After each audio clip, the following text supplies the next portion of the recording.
본문 8장 1절에서 10절까지는 이스라엘이 차지할 땅에 대한 설명이 등장합니다.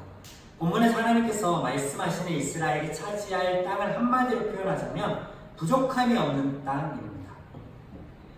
8절에 보시면 내게 먹을 것이 모자람이 없고 모든 것에 부족함이 없는 땅. 모든 것에 부족함이 없는 땅으로서 7절에는 물이 풍부한 땅으로, 8절에는 각종 농작물과 과일의 소산지로, 9절에서는 광석 자원이 있는 땅으로 묘사되고 있습니다. 듣는 이로 하여금 기분 좋을 만한 설명입니다. 그렇죠. 하지만 하나님께서 이스라엘에게 주시고자 하시는 땅은 이와 같은 옥토, 기름진 땅이 아닙니다.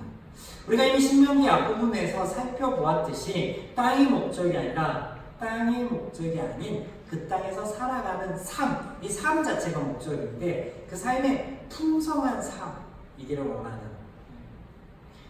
그래서 7절에서 9절까지 열거된 것들, 물, 곡식, 과일, 광물 이런 것들은 분명히 풍성한 삶을 위해서 필요한 것들이지만 가장 중요한 것은 아니다라는 겁니다. 하나님은 이것을 주시기 위해서 그들을 인도하는 것이 아니다라는 것을.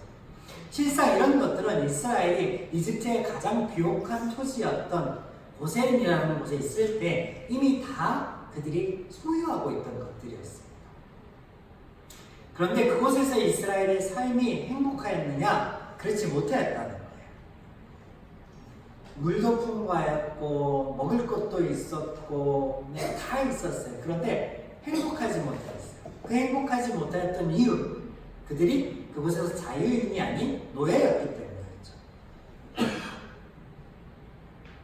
그렇게 된 이후에는 그들이 처음에는 좋은 관계였지만 바로 이집트의 왕 한 사람의 어긋난 마음에서부터 시작되어서 관계가 틀어졌습니다. 그 마음에서 시작된 시기와 질투가 그 삶을 피폐하게 만들었다는 거예요. 물론 이스라엘뿐만 아니라 이집트인들도. 하나님께서 계속하여서 지금 이스라엘을 가르치시고 훈련하시는 목적, 이것이 바로 이 마음의 문제예요. 마음. 본문 2절부터 6절까지는 계속해서 하나님께서 이스라엘에게 행복한 삶을 위해서 그들의 마음을 훈련하셨다라는 선언을 하고 계십니다. 그래서 마음, 가장 많이 등장하는 단어, 이 마음. 하나님과 동행하였던 40년의 광야의 여정 속에서 이스라엘 백성들은 오직 한 가지만 보고 깨달으면 되었습니다. 바로 하나님의 말씀을 지키는 것. 그들이 하나님의 말씀을 듣지 않고 지키지 않았을 때 그들에게 찾아오는 것은 아픔이었다는 거예요. 본문에서는 이것을 징계라고 표현하고 있죠. 원어상 이 단어는 우리가 알고 있는 징계가 아닙니다. 단련 혹은 교육을 의미하는 단어예요. 징계의 사전적인 의미를 보면 허물이나 잘못을 뉘우치도록 나무라는 것, 경계하는 것, 그래서 행위에 대한 제재를 가하는 것, 이게 사전적인 의미인데 광야에서 이스라엘에게 찾아왔던 어려움이나 아픔은 그들이 죄를 지은 결과였지 결코 하나님께서 그들의 잘못을 채찍질하거나 뭔가 제재를 가하는 것이 아니었습니다. 오히려 하나님께서는 그들을 싸매고 치료하셨죠. 그래서 그들의 광야 여정을 시작하면서 하나님이 당신에 대해서 소개했던 그 말, 나는 너희를 치료하는 너의 아버지 하나님이다, 이 말을 지키고 그것을 증명하고 계셨죠. 또 하나님께서는 이스라엘이 그들의 마음을 다스려 하나님의 말씀을 듣고 지킬 수 있도록 그들에게 필요한 모든 것들을 제공하여 주셨습니다.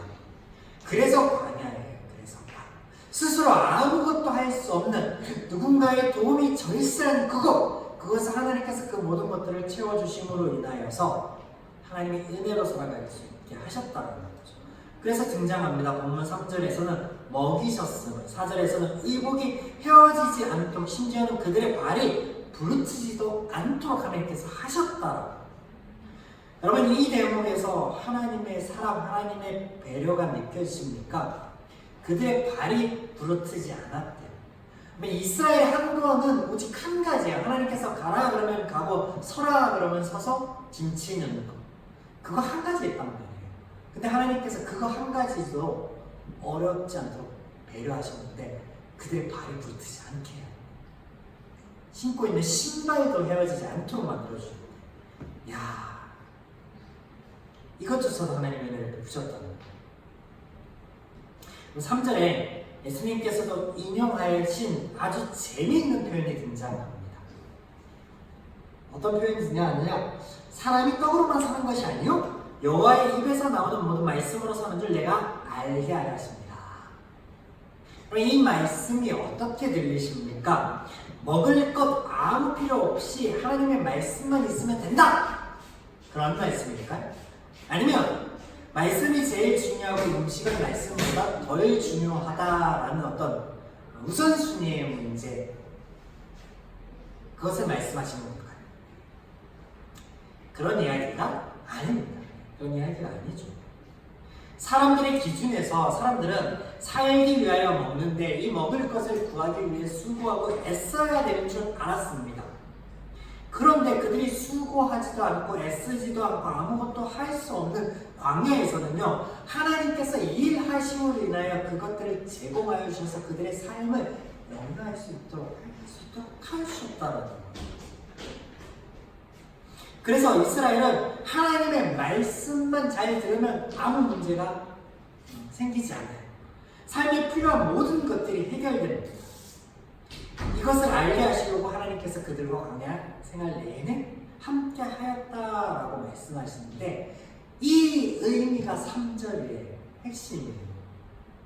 인간은 수고하며 그 수고로 인하여 먹고 살아가는 방법만 알았단 말이에요.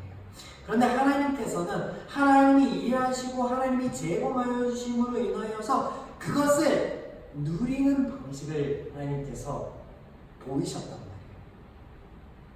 즉, 인간의 사는 방식, 죄의 방식이 아닌 하나님의 방식으로 사는 것을 제시하여 주셨다는 의미예요.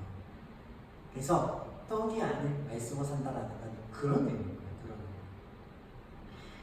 그래서 이스라엘이 들어갈 땅에서 그들이 풍성한 삶을 오래도록 유지하기 위한 비결로서 말씀해 주시는 것은 오직 한 가지예요.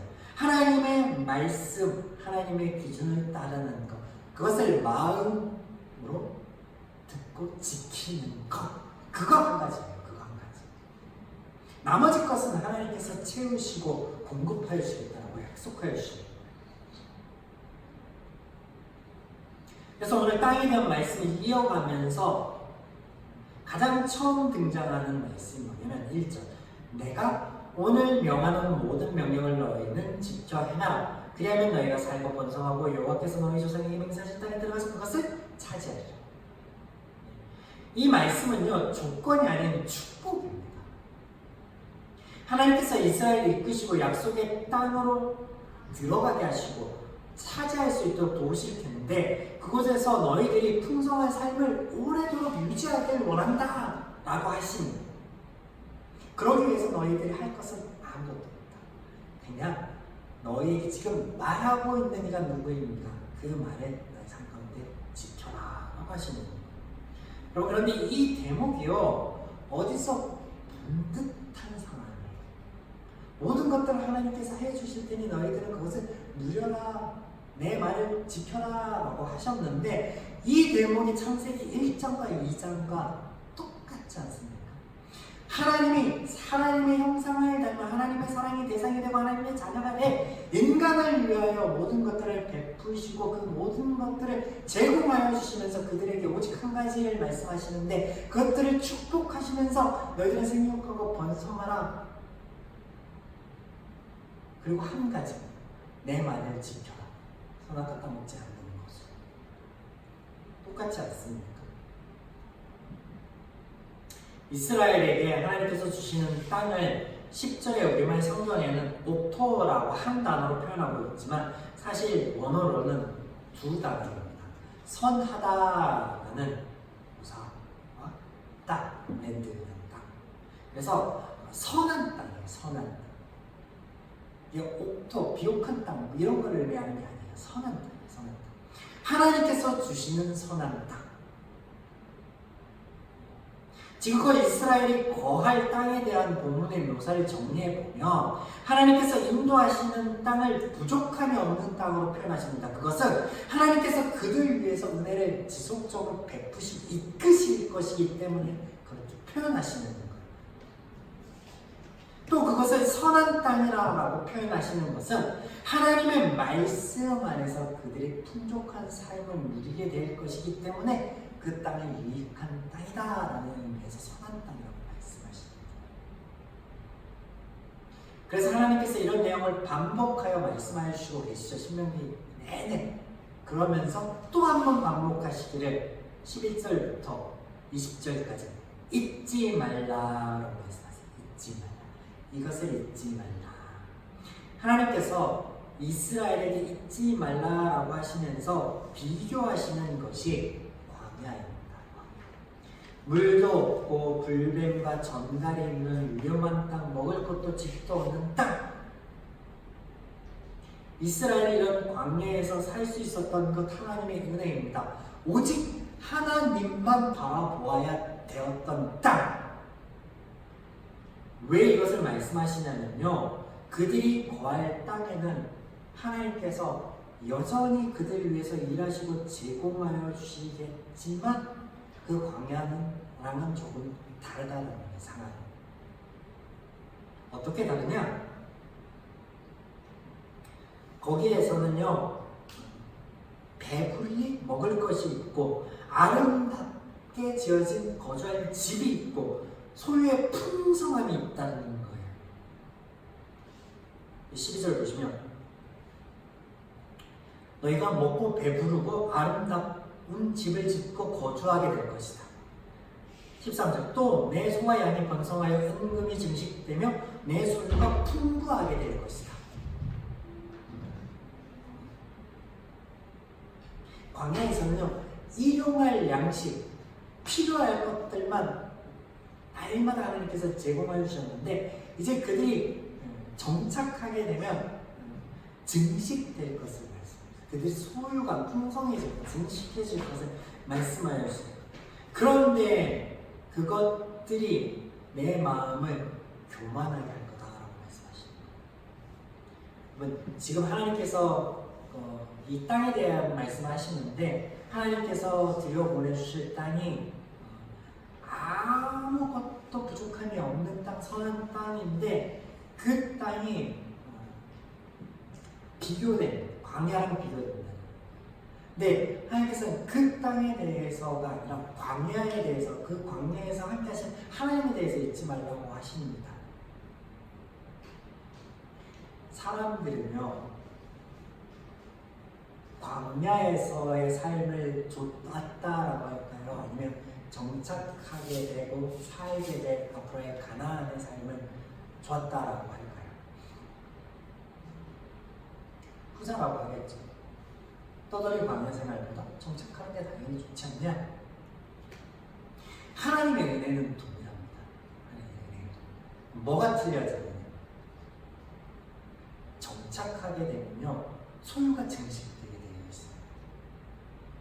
이동하면요, 항상 이동해야 되기 때문에 짐이 많을 수가 없어요. 소유를 증식할 수가 없다는 거죠. 그런데 그렇게 되면 마음이 변할 거라고 말씀하세요. 그것이 너희에게 올무가 될 거라고 말씀하세요. 그래서 잊지 말라고 하시는 게 광야를 잊지 말라. 광야에서와 같이 내가 너희들과 함께하였기 때문에 너희들이 지금 풍성할 수 있었는데, 그런데 너희에게 그 풍성함이 올무가 될 때에는 너희들이 나를 잊어버리게 될 것이다. 그 잃어버리게 되는 결과 17절 내가 마음에 이르기를 내 능력과 내 손의 힘으로 내가 이 재물을 얻었다 말할 것이라. 하나님께서 제공하여 주시고 하나님께서 모든 것들을 주셨는데 그것들 다 잃어버리고 내가 스스로 얻었다라고 할 거다. 그러면 내가 스스로 얻었기 때문에 더 이상 하나님이 필요해, 하나님 필요하지 않아요. 하나님 필요 없게 되는 거예요. 그러면 하나님 아닌 필요한 이방 신성들이 오는 거예요. 왜냐면 이방 신들, 바알을 예를 들까요? 우리가 나눴던 바알은요, 생산과 증식. 그래서 농사의 신이라고 하죠. 그래서 그렇게 섬기게 돼요. 왜냐면 지금 가지고 있는 것들 더 풍족한, 더 늘리는 쪽. 그러면 그 신을 찾아야겠다 라고 가게 되는 거예요. 그래서 하나님께서 말씀하신 19절 20절에 니들이 나를 버리고 그 신을 섬기는 결과 그들과 같이 누구? 이방 민족들과 같이 너희들이 망하게 될 것이다. 여기서 망함은요 풍성한 삶과 반대겠죠. 무지한 피를 흘리고 자녀들을 제물로 바치고 서로의 이웃의 소유를 탐하는 분쟁과 전쟁이 끊이지 않는 아픔이 끊이지 않는 그리고 자신의 욕심을 채우기 위한 문란한 생활 때문에 벌어지게 되는 아픔들, 질병들이 난무하는 그런 삶이 될 것이다. 하나님께서 들어가지 않은 그들에게 먼저 이와 같은 상황이 벌어질 것을 어떻게 말씀하십니다. 이렇게 될 거야 말씀해 주십니다. 그러니 너희들 그곳에서 풍족해질 때 내가 지금 이렇게 너희들에게 한 이 말 있지만 광야에서의 너희의 삶 있지만 그 땅에서의 너희들이 있었던 일 있지만 왜? 잊어버리게 되면 결국에는 행복이 깨질 것입니다.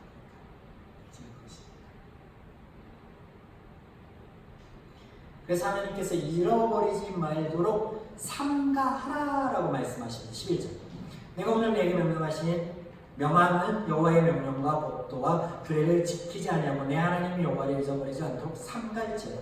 왜 삼갈지어다? 말이 좀 어렵죠. 삼가하다, 삼가하라라는 건데 삼가하라. 이 원어는 샤마르로 본래 의미는 뭐냐면요 울타리 치는 것을 얘기합니다. 울타리 치는 것. 주의하다, 단순히 그냥 주의를 기울이다 그런 의미가 아니라 실질적으로 보호장치를 만들다라는 의미예요. 울타리치다. 하나님께서 너무 친절하십니다. 그래서 하나님께서 이스라엘이 잊지 않도록 그동안에 울타리치는 방법에 대해서 많이 말씀하여 주셨습니다. 광야의 삶을 통하여서 말씀을 의복과 문에 달도록 하시는 것도 그런 것들 말씀하여 주시고 돌판을 주신 것도 그렇고 가르치고 후대에 이어갈 수 있도록 절기를 만들어주시고 제사를 법을 알려주시고 그런 것들 모두 그래서 하나님의 인도하심에는 정말로 부족함이 없는 거예요.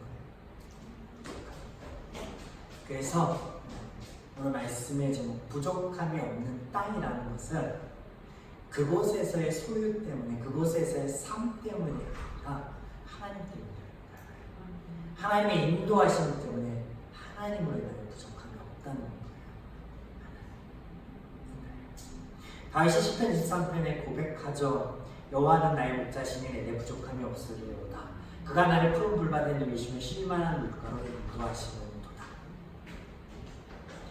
여러분 하나님께서 푸른 풀밭과 쉴만한 물가로 인도하셨기 때문에 부족함이 없다라고 말씀하는 게 다윗이 고백하는 게 아니에요. 이유에 보면요 다윗이 그 삶의 험난한 삶에서 있었던 일도 고백합니다. 내가 원수의 역전에 있을 때에도 하나님께서 날 어떻게 하셨는지 그 고백, 날 안위하시고 날 막대기로 인도하시고 여러분 다윗이요 그 삶에 부족함이 없었기 때문에 이런 고백을 하는 게 아닙니다. 그가 이스라엘의 왕으로 기름받는 순간 20여 년 동안 그는 험난한 삶을 살아가야 했어요. 10대에서부터 시작하여서 도망자가 되어야 됐고요. 미친 사람이 되어야 됐어요. 집 없이 정처 없이 또 돌아다녀야만 했습니다. 이스라엘처럼, 왕에서 이스라엘처럼. 그런데 그 모든 여정 속에 하나님께서 함께 하셨다는 거예요. 그래서 그 하나님의 인도하심을 내가 돌아보니 부족함이 없었구나라고 고백하는 거예요. 환경과 여건, 조건이 아니라 하나님께서 함께 하신 것, 그것 때문에 내가 그것을 기억하고 돌아보니 내게 부족함이 없었구나라고 고백합니다.